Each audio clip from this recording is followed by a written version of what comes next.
Olá pessoal, tudo bem? Nós vamos hoje nos concentrar nossos estudos nos recursos federais que são enviados para financiamento da educação básica em estados e municípios, ok? No tópico anterior, a gente viu a questão dos 25%, que é vinculada à educação para estados e municípios, né? 18% para a União. A gente viu sobre o Fundeb e a gente estudou sobre o salário à educação. No nosso estudo de hoje, nós vamos concentrar nossos esforços para aprender sobre os recursos federais que são encaminhados para a educação por programas. E não vai ser o foco, embora os 10% de complementação da União e o salário à educação, a cota parte estadual, sejam recursos federais enviados à educação, ele não vai ser o objeto do nosso estudo hoje, ok? Então vamos lá. Primeiro a gente vai retomar o artigo 211 da Constituição Federal para entender como é que se dá essa forma de suplementação da União para estados e municípios. Vamos lá? A União organizará o Sistema Federal de Ensino e o dos territórios, financiará as instituições de ensino públicas federais e exercerá, em matéria educacional, função redistributiva e supletiva, de forma a garantir equalização de oportunidades educacionais e padrão mínimo de qualidade do ensino, mediante assistência técnica e financeira aos estados, ao Distrito Federal e aos municípios. Ok? Então vamos lá. Embora a União, isso a gente já tinha visto no tópico anterior, embora a União ela seja responsável pelo ensino federal, que é aqueles 18% que ela tem que aplicar na educação, então naqueles 18%, o mínimo, ela vai financiar o ensino federal e vai atender supletivamente a estados e municípios. Então, ela tem uma função de redistribuição de recursos, ela arrecada de todos e redistribui conforme estabelecendo critérios de igualdade, de oportunidade da educação para várias regiões do país e função supletiva, presta assistência técnica e financeira aos municípios. Ok? Então a gente vai perguntar agora, sim, mas de que forma esses repasses são efetuados? De que forma a União transfere recursos para estados e municípios? Eu coloquei na apostila de vocês uma partição conceitual de uma autora da USP, que ela coloca 3 tipos de assistências da União em relação a estados e municípios. No primeiro momento, a gente coloca assistência direta, que é quando o governo repassa aos estados e municípios o próprio produto da política, certo? Então, por exemplo, no caso do Programa Nacional do Livro Didático, o governo repassa aos estados já o livro chega diretamente na escola, o governo federal compra o livro e passa para a escola. Programas como o Proinfo, que é equipamentos de informática para as escolas, então o equipamento já chega na escola. E fora isso também tem capacitações que o governo federal ele faz a capacitação e os professores, os educadores de estados e municípios são convidados a participar da capacitação, mas ela é feita diretamente pelo governo federal. Então isso a gente chama de assistência direta do governo federal a estados e municípios. Temos ainda as transferências automáticas, que são aquelas transferências que não dependem de uma discricionariedade, não é um repasse voluntário do governo federal. Ele está contido na Constituição ou numa legislação, certo? Então, você é ente estadual ou municipal, atendeu os pré-requisitos daquele programa, certo? Normalmente se dá em cima do censo, do número de alunos, de um critério mais universalizante, você atender esses critérios, então o repasse ele é automático, o repasse do recurso ele é automático, certo? Temos os repasses constitucionais, que a gente já viu, que é a complementação do Fundeb, salário à educação, repasses legais, que aí a gente tem uma gama de programas desse tipo de repasse, que é o programa de alimentação escolar, o programa de transporte escolar, o PDDE, então são todos repasses, transferências automáticas, normalmente baseadas em legislação. E temos ainda as transferências voluntárias, que são aquelas formalizações de convênios e depende de um ato discricionário da União. Ela vai basear a escolha em critérios técnicos, claro, mas que pode ou não repassar o recurso. Então, tem o critério da voluntariedade, da discricionariedade na transferência desses recursos, ok? Pronto, a gente já viu como é que se passa, como é que a União repassa recursos para estados e municípios. Só que agora a gente vai focar o nosso estudo nos principais programas em termos de montante de recursos que são financiados pelo governo federal para atendimento da educação básica em estados e municípios, ok? Vamos começar pelo Programa Nacional do Livro Didático, que a gente já viu que é uma assistência direta, ok? O Programa Nacional do Livro Didático, ele tem por objetivo prover as escolas públicas de ensino fundamental e médio com livros didáticos e acervos de obras literárias, obras complementares e dicionários. É executado diretamente pelo governo federal, como a gente já viu, ou seja, o recurso recebido é o próprio livro e não a verba para comprá-lo.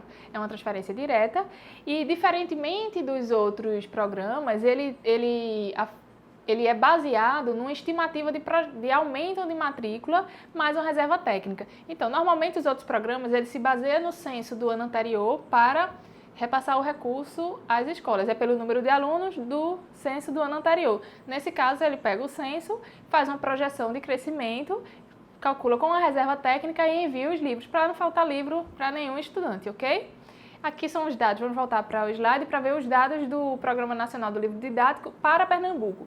Esses números, eles são consolidados tanto para a rede municipal quanto para a rede estadual de ensino, porque lá no site ele está consolidado, certo? Então, a previsão de atendimento para 2017 é na ordem de 49.823 milhões de reais, certo? O custo de Pernambuco, do estado de Pernambuco, com esse programa é de 49 milhões, atendendo 2.961 escolas, 5 milhões de livros e 1.117.000 alunos beneficiados, ok? Então, ele é um programa de uma abrangência bem grande e com essas características que a gente já falou anteriormente.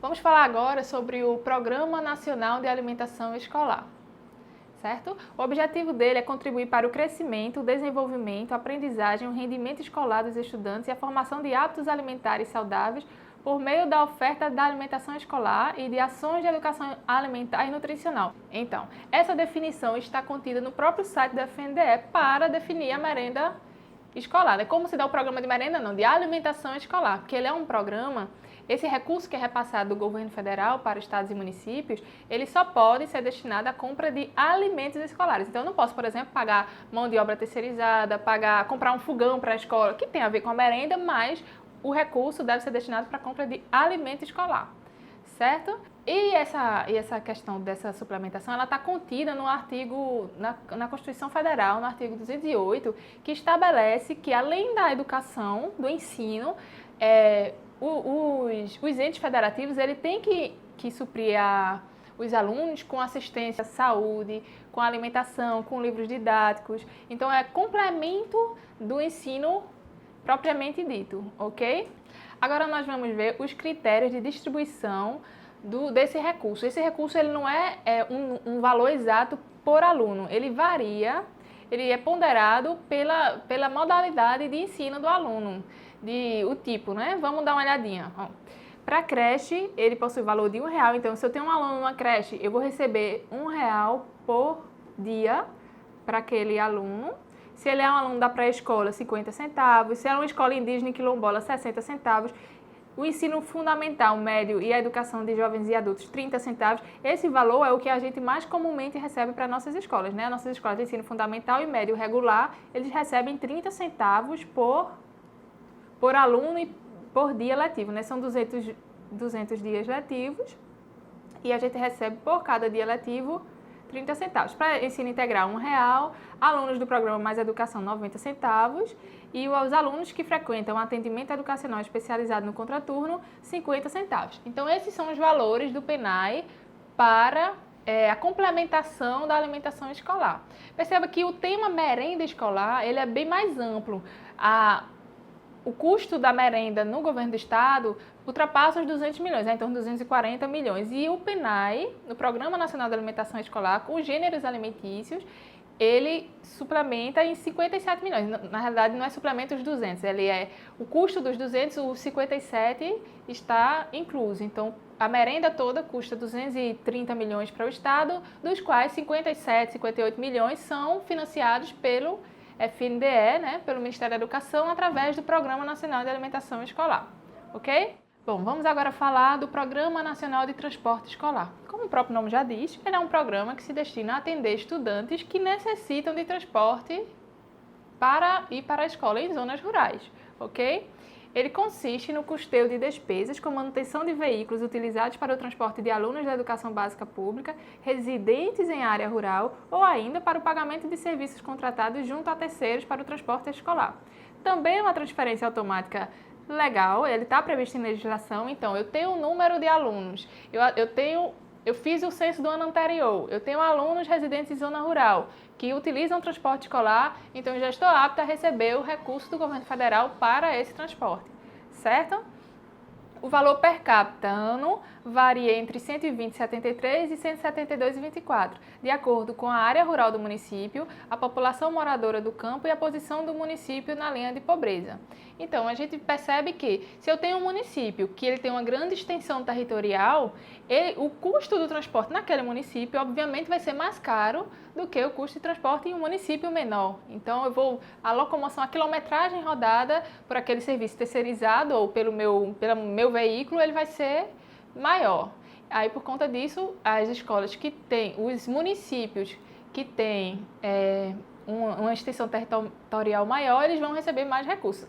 O Estado também, pelos seus alunos da rede estadual naquele município, também vão receber mais recursos. Uma coisa importante a destacar é que o PENAT, ele pode ser o recurso do governo estadual, do PENAT, ele pode ser transferido diretamente para o município. Então, se o governo estadual, eu tenho o direito a receber um recurso do PENAT, eu posso informar o FNDE que encaminhe diretamente esse recurso para o município e o município vai fazer ao mesmo tempo o meu transporte, o transporte dos meus alunos da rede estadual e dos alunos dele da rede municipal, que é um convênio, uma parceria para tornar, claro, o custo do transporte menor, porque se eu tenho uma van com um número maior de alunos, aquele custo unitário, o custo por aluno, ele vai ser menor. Então, isso é forma de eficiência, não é, da administração pública na concepção desses recursos, né, na utilização desses recursos. Então, é isso, PENAT. Nós vamos agora para na minha concepção, é o principal programa do governo federal quando se trata de você que pretende ser um gestor escolar, que é o programa Dinheiro Direto na Escola. Esse é o programa, com certeza, você já tem mais familiaridade, né, que é o programa que o governo federal envia recursos diretamente para as escolas para a execução de suas despesas de manutenção, compra de algum equipamento ou material permanente e despesas de pequeno monte. Esse recurso do PDDE, ele permite que as escolas tenham mais autonomia. Ele também é uma transferência legal, é automática legal. Você só precisa de fazer um cadastro lá no PDDE Web, que vai estar lá na sua apostila, para você ter um site, para você entender melhor, entrar, ver os outros tipos de PDDE, outras vertentes do PDDE. Então, você precisa somente de um cadastro e sua escola passa a receber recursos baseado no número de alunos do censo escolar do ano anterior, ok? Lembrando que o recurso do PDDE, ele é uma parcela anual, então você recebe o recurso uma vez por ano e ele tem um valor fixo e um valor per capita por aluno e vai variar de acordo com algumas circunstâncias. Se é da educação especial, ele tem um valor maior, se a escola está em zona rural, tem um valor maior, certo? Vamos projetar aqui a tabelinha com o valor para cada tipo de escola. Uma escola pública urbana com unidade executora própria, ele recebe R$ 1.000 de valor fixo e recebe um valor de R$ 20 por aluno, certo? Uma escola pública rural com unidade executora recebe R$ 2.000 e R$ 20 também por aluno. Então, perceba aí já a diferenciação. Ele está priorizando, dando uma importância maior à escola pública rural. Escola privada de educação especial, recebe R$ 1.000, em compensação por aluno ele vai receber R$ 60. Claro, o custo de um aluno da educação especial ele é maior que o da educação normal, ok? Escola pública urbana sem unidade executora própria, ele não recebe recurso fixo, ele não recebe nenhum valor fixo, mas recebe R$ 40 por aluno. Escola pública rural sem unidade executora também não recebe valor fixo, recebe R$ 60 por aluno. O aluno da escola pública, né, ele vai receber R$ 80 per capita. O da escola privada ele recebe 60 e o da escola pública ele recebe R$ 80. E os polos presenciais UAB recebem R$ 3.000 e R$ 20 por aluno per capita, né, o valor per capita por aluno. Ok? Então, o que é importante ressaltar? Eu tenho um recurso que eu recebo do PDDE. Esse recurso chega para a minha escola e eu vou gastar esse recurso. Aí aqui a gente vai fazer uma lista do que pode e o que não pode com o recurso do PDDE, mas antes, uma coisa que a gente vai relembrar, vamos voltar ao nosso estudo de despesa pública. Vocês lembram da classificação dos grupos de despesa? Então, a gente falou de grupo 3, despesas correntes, grupo 4, despesas com investimentos. Da mesma forma, o PDDE destina recursos para as escolas, uma parte em grupo 3, uma parte em grupo 4. Se não me engano, você pode, na sua atualização anual, você pode dizer quanto quer receber de cada grupo de despesa. Bom, o fato é que você recebeu despesa para custeio, você só pode gastar com despesas de custeio, despesas correntes. Você recebeu recurso para despesas com investimento, só pode ser gastos com despesas de investimento, material permanente, equipamentos, ok? Você não pode usar o recurso de um e pagar outra despesa que não esteja elencada naquele grupo de despesas possíveis. Vamos ver como o recurso do PDDE pode ser gasto. Ele pode ser gasto com aquisição de material permanente, certo? Com a realização de pequenos reparos, adequações e serviços necessários à manutenção, conservação e melhoria da estrutura física da unidade escolar, certo? Aquisição de material de consumo, avaliação de aprendizagem, implementação do projeto pedagógico e desenvolvimento de ações educacionais, certo? Nessa parte de aquisição de material de consumo, isso você sabe melhor do que qualquer pessoa, quais as necessidades diárias da escola com material de consumo, com papel, com pincel, com xerox, não a máquina de xerox, né? O serviço de xerox. Então, todas essas necessidades de consumo da escola, material de consumo, serviço de terceiro, pessoa física, jurídica, que envolva despesas correntes, elas podem ser efetuadas com recurso do PDDE, ok? Agora a gente vai ver os gastos que são vedados com o recurso PDDE. Com o recurso PDDE você não pode fazer esses gastos que a gente vai ver adiante. Você não pode gastar na implementação de outras ações que estejam sendo objeto de financiamento por outros programas executados pelo FNDE. Então, por exemplo, eu quero comprar alimentação que está faltando na escola. Existe um programa de alimentação escolar, o PENAE, então você não pode usar o recurso do PDDE para suplementar a alimentação escolar. Da mesma forma, faltou livro na escola, faltou livro didático, existe o Programa Nacional do Livro Didático, então você não pode usar o recurso do PDDE para comprar livro didático para o aluno, ok? Gasto com pessoal, você não pode pagar nenhum tipo de despesa de pessoal com o recurso do PDDE, certo? Pagar professor, eu quero um professor a mais para a minha sala de aula, vou contratar ele e vou pagar com o recurso do PDDE. Não pode, certo?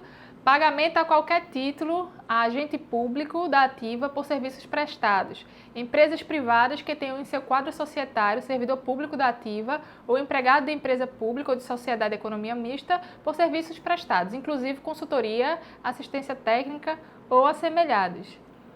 Cobertura de despesas com tarifas bancárias, não pode. E também dispêndios com tributos federais, distritais, estaduais e municipais. Ok? Então, o que é que a gente vê aqui? Eu não posso pagar servidor público para fazer nenhum tipo de atividade, consultoria, assistência técnica, servidor público, funcionário público, alguém que seja sócio de uma empresa privada, mas que essa pessoa exerce uma função pública, não pode, certo? Eu não posso pagar tributo, meu IPTU da minha escola, IPTU, despesa com água, com energia, eu não posso pagar com recursos do PDDE. É claro que você que pretende ser um gestor escolar, você tem que se aprofundar no estudo do PDDE. Lá na apostila, a gente colocou o site do PDDE, programas que são feitos com recursos do PDDE, vertentes do PDDE. Aí você tem o ensino médio inovador, tem o Mais Educação. Então, são vários programas que são também, o recurso vai direto para a escola e que são no mesmo molde do PDDE. Então, cabe a você se aprofundar nesse estudo, certo? Que é muito importante. E tudo que o gestor escolar tem que saber, é importante que ele saiba otimizar o recurso da sua escola e captar recursos para a sua escola. Porque hoje a gente sabe que existe um problema de financiamento, né, da educação como um todo. O cenário está complicado em termos de receita. Então, se o gestor escolar ele consegue captar receita, ele consegue se antenar nas receitas, nos programas que o governo federal o governo federal lançou um programa de PDDE para fazer determinada coisa. Aí o gestor escolar consegue se ver naquela necessidade, ele vê que ele pode ser inserido como um público-alvo daquele programa, ele tem que estar sempre atrás de parcerias, de melhorar, de otimizar o recebimento de recursos da sua escola, ok? Então, o que acontece hoje é que é recorrente a descentralização de recursos para a escola, tanto no âmbito federal, como com o PDDE e as suas vertentes, que são várias. Você pode entrar lá no site do PDDE Interativo, eu acho que está lá na apostila, e ver quais são esses programas que estão hoje funcionando para recurso direto para a escola, como também o suprimento institucional, que é enviado, né, um recurso próprio do Tesouro Estadual, um recurso ordinário, que é enviado para as escolas, o suprimento. Então, a questão da descentralização do recurso ela é muito importante. Então, cabe a você, gestor, otimizar a utilização desses recursos, tanto na captação, você conseguir captação de qualquer programa de âmbito federal que você possa captar para a sua escola é muito interessante, quanto também a melhor utilização dos recursos que já são enviados para você por transferências legais ou constitucionais, no caso, transferência do suprimento, que é uma legislação interna, né, da secretaria que transfere o suprimento. Então, é importante que você, gestor, consiga otimizar esses recursos, ok? Espero que você tenha um bom aprendizado nesse módulo de planejamento orçamentário, certo? A gente começou falando como é que se dá, qual a legislação como é que se dá a formação dessas leis orçamentárias, o PPA, LDO, LOA, passamos a conceituar receita, despesa, com foco na despesa, porque isso é muito importante para você, gestor, essa questão de classificação de despesa, grupo 3, grupo 4. Passamos pelas fontes de financiamento da educação, falando do salário educação, do Fundeb, dos 25% educacionais e finalizamos com os recursos federais que são usados, que são transferidos para o financiamento da educação básica em estados e municípios. Espero que seus estudos tenham sido proveitosos, né? E que você consiga alcançar os seus objetivos com esse estudo, ok? Um abraço!